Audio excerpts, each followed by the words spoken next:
Are you A മൂത്ത കുട്ടി എന്ന എനിക്ക് നിങ്ങളോട് കുറച്ച് കാര്യങ്ങൾ അറിയാം. നമ്മൾ ഈ മൂത്ത കുട്ടികൾ ഒരു പരീക്ഷണ വസ്തുക്കളായിരുന്നു എന്നുള്ള കാര്യം നിങ്ങൾ എത്ര പേർക്കറിയാം? അതെ, നമ്മൾ പരീക്ഷണ വസ്തുക്കളായിരുന്നു.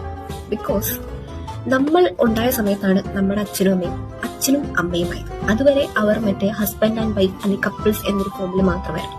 നമ്മൾ എപ്പോൾ ഉണ്ടായോ അപ്പോൾ ഒരു പുതിയ ഡ്യൂട്ടി ആയിട്ട് അച്ഛൻ ആൻഡ് അമ്മ എന്നുള്ള രണ്ട് സാധനം കിട്ടും. അങ്ങനെ ആദ്യമായിട്ട് ഒരു ഡ്യൂട്ടി കിട്ടുന്ന ആൾക്കാരെന്ന് വെച്ചാൽ ഫസ്റ്റ് ടൈം അല്ലേ, ഒരുപാട് മിസ്റ്റേക്സ് പറ്റും, പോരായ്മകൾ പറ്റും.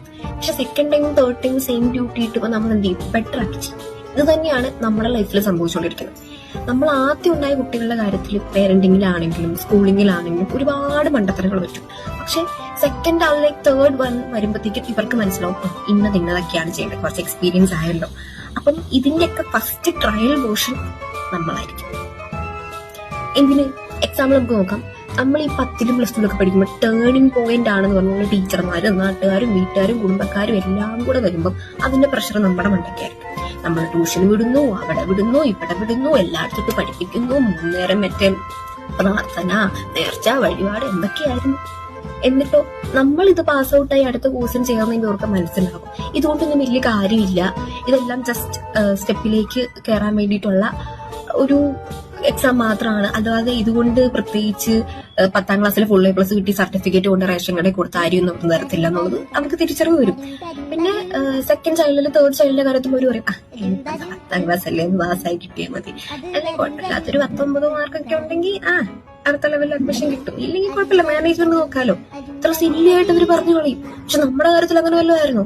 എന്തിനും നമ്മൾ സ്കൂളിൽ നിന്ന് ടൂർ പോകാൻ ചോദിക്കുമ്പോൾ അച്ഛനെ കൺവിൻസ് ചെയ്യണം, അമ്മേനെ കൺവിൻസ് ചെയ്യണം, പിന്നെ അച്ഛനെ കൺവിൻസ് ചെയ്യണം, പിന്നെ അമ്മേനെ കൺവിൻസ് ചെയ്യണം. എന്തൊക്കെ പ്രശ്നങ്ങളായിരുന്നു. ഇളതുങ്ങൾക്ക് അങ്ങനെ വല്ലതും ഉണ്ടോ? അവര് ചോദിക്കുന്നു, അവർ സമ്മതിക്കുന്നു, അവർ പോകുന്നു, നമ്മളിങ്ങനെ നോക്കിയിരിക്കും. ഇതല്ലേ റിയാലിറ്റിയിൽ നടന്നുകൊണ്ടിരിക്കുന്നത്. ഇത് മാത്രമല്ല, നമ്മുടെ എല്ലാവിധ കാര്യങ്ങളിലും അവർക്ക് പറ്റുന്ന കുറെ മിസ്റ്റേക്സ് അവർക്ക് തിരുത്താൻ പറ്റുന്ന ഇളയതുങ്ങളുടെ കാര്യത്തിൽ സത്യം പറഞ്ഞാൽ ഒരു പോയിന്റിൽ നല്ല കാര്യമാണ്. നമ്മൾ കുറച്ച് സാക്രിഫൈസ് ചെയ്താൽ നമ്മുടെ ഇളയതുങ്ങൾക്ക് നല്ല കാര്യങ്ങൾ കിട്ടും. ഇപ്പൊ സ്കൂളിങ്ങിന്റെ കാര്യത്തിലാണെങ്കിലും അല്ലെങ്കിൽ വേറെ എന്തിനേലും പഠിക്കാൻ വിടുന്ന കാര്യത്തിലൊക്കെ ആണെങ്കിലും മൂത്ത കുട്ടികളാകുമ്പോൾ അവർ വരും, ഞങ്ങൾ പറയും, ഞങ്ങൾ തീരുമാനിക്കും, നീ അതിനൊക്കെ പോയാൽ മതി. പക്ഷെ ഇളയതുങ്ങളുടെ കാര്യത്തുമ്പോൾ അവർക്ക് മനസ്സിലാവും, വേണ്ടായിരുന്നു, ഞങ്ങള് ആദ്യത്തെ കുട്ടിയെടുത്ത് ചെയ്തത് മോശമായി പോയി. അപ്പൊ ഇളയ പിള്ളേർ എന്ത് ചെയ്യും? വേണ്ട, നിനക്ക് ഇഷ്ടമുള്ളതിന് നോക്കൂ, ഇഷ്ടമുള്ളത് പഠിച്ചോ. സോ അവർക്ക് പേരന്റിങ്ങിൽ ആദ്യം മറ്റേ ട്രയൽ ചെയ്ത് പഠിക്കാനുള്ള വസ്തുക്കളായിരുന്നു ഗൈസ് നമ്മൾ ഫസ്റ്റ് ബോൺ ചൈൽഡ്സ്. അങ്ങനെ നമ്മൾ കാരണം രക്ഷപ്പെട്ട ആൾക്കാരാണ് നമ്മുടെ അനിയന്മാരും അനിയത്തിമാരും ബാക്കി താഴെ. അപ്പൊ ശരി, ബൈ.